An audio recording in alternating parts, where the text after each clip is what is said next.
Hello there, this is Heirs to the Kingdom channel, and today's lesson we're doing chapters 9 and 10 in the book of 1 Kings.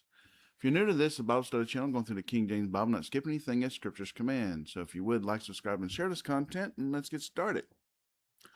So last we left off in chapter 8, Solomon had finished building the temple.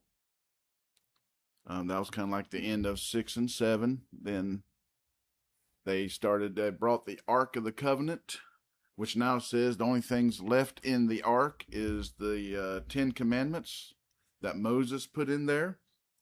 So Aaron's staff is, I don't know what happened to Aaron's staff. It never said. It's been 400 years. So, who knows? It might have just rotted away. They didn't have really wood treatments back then. I don't know what the staff was made of. Irrelevant, either or. It's just the staff was no longer in there. So, God approved. They put the Ark of the Covenant in the temple Solomon built, and the cloud of the Lord came down and blessed the temple. And he said those magic words that God always says about things, that he will always be with them and bless them as long as they are always with God, and obey commandments and statutes. Scriptures always talk about this. We have to obey commandments and statutes. Are you going to have a peachy life, perfect without problems? Nope. In fact, the more you do for the Lord, the more Satan tries to mess with you. That's just the trade-off. One day we won't be tormented by Satan because we'll be in a place he can't go to. But right now he is the ruler of this earth. That's why the scripture always says you're either godly or worldly. You're nothing else. It's either with God or with the world. That's what it means by being worldly, means being satanic, being with Satan, not with God. So let's continue on here, starting off chapter 9, verse 1. And it came to pass when Solomon had finished the building of the house of the Lord and the king's house and all Solomon's desire, which he was pleased to do, that the Lord appeared to Solomon the second time, and he had appeared unto him as he had appeared unto him at Gibeon. Sorry, my dyslexia is already kicking in early today, so bear with me as I get into a good routine here. Verse 3. And the Lord said unto him, I have heard thy prayer and thy supplication that thou hast made before me. I have hallowed this house, which thou hast built, to put my name there forever. And mine eyes and my heart shall be there perpetually. And if thou wilt walk before me as David thy father walked, in integrity of heart and in uprightness, to do according to all that I have commanded thee, and wilt keep my statutes and my judgments, then I will establish the throne of thy kingdom upon Israel forever, as I promised to David thy father, saying, there shall not fail thee a man upon the throne of Israel. But if ye shall at all turn from following me, ye or your children, and will not keep my commandments and statutes which I have set before you, but go and serve other gods and worship them, then will I cut off Israel out of the land which I have given them, and this house which I have hallowed for my name will I cast out of my sight, and Israel shall be a proverb and a byword among all people. Now this happens a couple of times. Israel didn't exist in modern times until I think it was 1948 was the year. Now I know I wasn't born yet, but that's not that long ago. Israel existed for thousands of years, but they lost their country multiple times for disobeying God. And the kings that were on the throne, that were descendants of David, disobeyed God. So they lost their land a couple of times, but Christ came as King of the Jews. Not King of Israel, King of the Jews, King of earth, Prince of peace, Son of God. He was labeled King of the Jews when he was being crucified. When he rose the third day, he was King of the world. He was always King of the world, actually, but Satan still rules the earth as of right now. But Christ is King of all, King of kings, Lord of lords. Nonetheless, this is what God's promise is with all their leaders. And so for a long time, Israel didn't even exist. Then World War II happened. Millions of them were murdered by the Nazis. And that's how they got their country back. They said they needed a place to go where they could feel safe and no longer tormented by people who wanted to hate Jews. And so the UN and everyone else got together, even the land that they're in, all got together and said, yes, they can have their land back and call it Israel. Even the people that were living there said this is okay. Now, because the Jews already started, Israelites started moving back to the land already. The people that live there already, which now say they're descendants of them, sitting there saying, give us back the land, blah, blah, blah. They only said, yes, they can come back here and call it Israel because they wanted to kill them. It says, well, if we get them all here, we can kill them here. That was their reason. But God was with the Israelites, not with the people trying to kill the Israelites. And they did not prevail in that. So, nonetheless, that's where we are at today with them getting their land back. But always remember, having possessions without God as your leader is irrelevant. Nothing on earth will stand one day. So, it's, like I said, them having their country back is irrelevant to the large picture of the Lord. Because all God's children will inherit the entire earth, not just a little chunk of land somewhere between, Egypt and Europe, areas and stuff. But nonetheless, let's continue on here, verse 8. And at this house which is high, everyone that passes by it shall be astonished, and shall hiss. And they shall say, why hath the Lord done thus unto this land and to this house? Of course, we're still talking about if they disobey the Lord and this, that, and the other, and walk after other gods and the world, then they're going to know the people are, all the areas know how powerful the Israelites are because God's with them. And then God will let them become desolate for disobeying. Let's continue on verse 9. And they shall answer, because they forsook the Lord their God, who brought forth their fathers out of the land of Egypt, and have taken hold upon other gods, and have worshipped them, and served them. Therefore hath the Lord brought upon them all this evil. And it came to pass at the end of 20 years, when Solomon had built the two houses, the house of the Lord and the king's house. Now Hiram, the king of Tyre, had furnished Solomon with cedar trees and fir trees, and with gold, according to all his desire. That then King Solomon gave Hiram 20 cities in the land of Galilee. And Hiram came out from Tyre to see the cities which Solomon had given him, and they pleased him not. And he said, what cities are these which thou hast given me, my brother? And he called them the land of Kabul unto this day. And Hiram sent to the king six score talents of gold.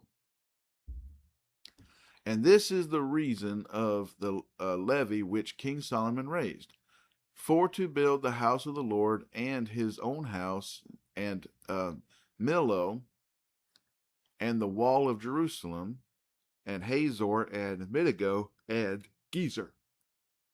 For Pharaoh king of Egypt had gone up and taken Gezer, and burnt it with fire, and slain the Canaanites that dwelt in the city, and given it for a present unto his daughter Solomon's wife. And Solomon built Gezer and Beth Horon, the nether, and Baalath and Tadmor in the wilderness in the land, and all the cities of store that Solomon had, and cities for his chariots, and cities for his horsemen, and that which Solomon desired to build in Jerusalem and in Lebanon, and in all the land of his dominion. And all the people that were left of the Amorites, Hittites, Perizzites, Hivites, and Jebusites, which were not of the children of Israel, their children that were left after them in the land, whom the children of Israel also were not able utterly to destroy, upon those did Solomon levy a tribute of bondservice unto this day. But the children of Israel did Solomon make no bondmen, but they were men of war, and his servants, and his princes, and his captains, and rulers, and his chariots, and his horsemen. These were the chief of the officers that were over Solomon's work, 550, which bare rule over the people that wrought in the work. But Pharaoh's daughter came up out of the city of David unto her house, which Solomon had built for her. Then did he build Milo. And 3 times in a year did Solomon offer burnt offerings and peace offerings upon the altar which he built unto the Lord, and he burnt incense upon the altar that was before the Lord. So he finished the house. And King Solomon made a navy of ships in Ezion Geber, which is beside Eloth, on the shore of the Red Sea in the land of Edom. And Hiram sent in the navy his servants, shipmen that had knowledge of the sea, with the servants of Solomon. And they came to Ophir, and fetched from thence gold 420 talents, and brought it to King Solomon. And here you're seeing the picture. Used to be the pictures would show up after the lesson. Here they're giving you a precursor to what's fixing to happen. This is the woman that starts to tempt Solomon. That I think it was this one that he started making sacrifices to her gods. Queen of Sheba. But yeah. Anyways, she intrigues him. Let's continue on here, chapter 10. And when the queen of Sheba heard of the fame of Solomon concerning the name of the Lord, she came to prove him with hard questions.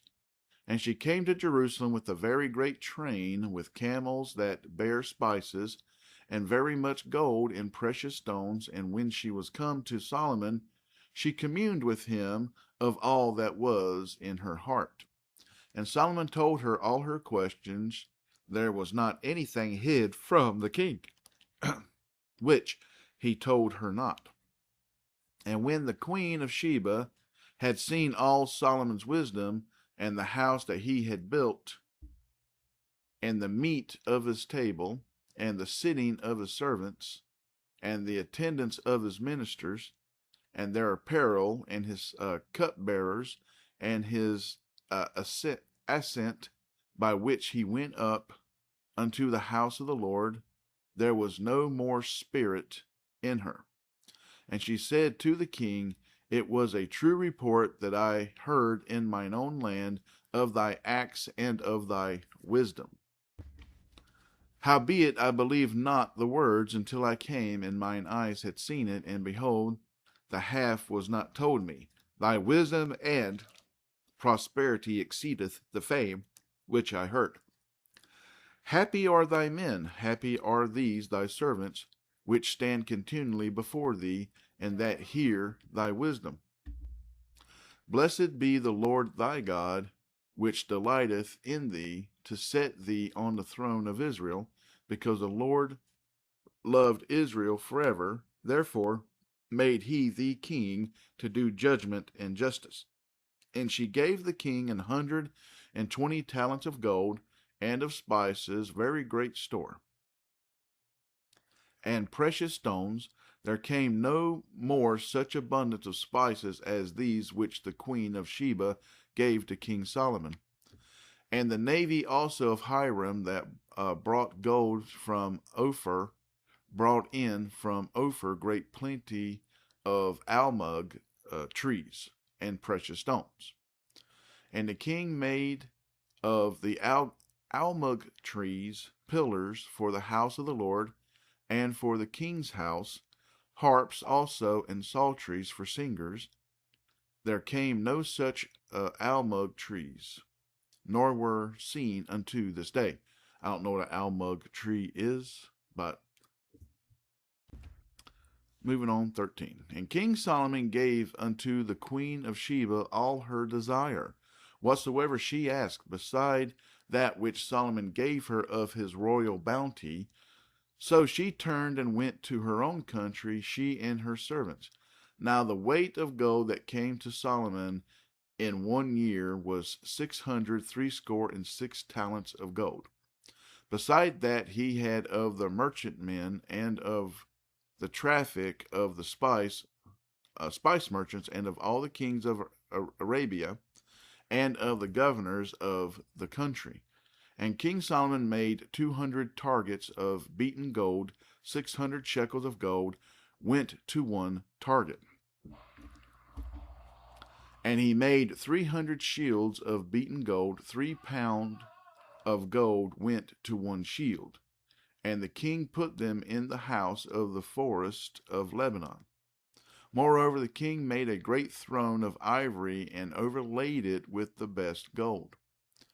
The throne had 6 steps, and the top of the throne was round behind, and there were stays on either side on the place of the seat, and 2 lions stood beside the stays. And 12 lions stood there on the one side and on the other upon the 6 steps. There was not the like made in any kingdom. And all King Solomon's drinking vessels were of gold, and all the vessels of the house of the forest of Lebanon were of pure gold. None were of silver. It was nothing accounted of in the days of Solomon. For the king had at sea a navy of Tarshish, with the navy of Hiram. Once in 3 years came the navy of Tarshish, bringing gold and silver, ivory, and apes, and peacocks. So King Solomon exceeded all the kings of the earth for riches and for wisdom. And all the earth sought to Solomon to hear his wisdom, which God had put in his heart. And they brought every man his servant vessels of silver and vessels of gold and garments and armor and spices, horses and mules, a rate year by year. And Solomon gathered together chariots and horsemen, and he had 1,400 chariots and 12,000 horsemen, whom he bestowed in the cities for chariots, and with the king at Jerusalem. And the king made silver to be in Jerusalem as stones, and cedars made to be as the sycamore trees that are in the vale for abundance. And Solomon had horses brought out of Egypt, and linen yarn. The king's merchants received the linen yarn at a price. And a chariot came up and went out of Egypt for 600 shekels of silver, and an horse for 150. And so for all the kings of the Hittites and for the kings of Syria did they bring them out by their means. And that's the end of this lesson today. So as of right now, Solomon has spent 20 years serving the Lord in Israel properly. There is coming up that he's going to take a wife of other lands, and I think it is the Queen of Sheba. I don't know. I can't remember if it's her or if she gives somebody to either or. He ends up with wives from other lands, and Queen of Sheba's gets influence over him. What's happening right now is the land is being so bountiful, and the people are, all the people, there's no homeless people in Israel. There's no one suffering. Everyone is just so well taken care of that they forget who made it all happen. They forget to give God the glory. And then, like America was, like America has been doing, think they're too big to fail. But of course, they do fail. And now, I do remember Solomon corrects himself, but he does sin against the Lord, worshiping other gods, because even he starts to believe that it's him, not the Lord, that he is the reason for all this. As it said, like, people start getting a big head when God's blessed them a lot, and they forget where the blessings come from.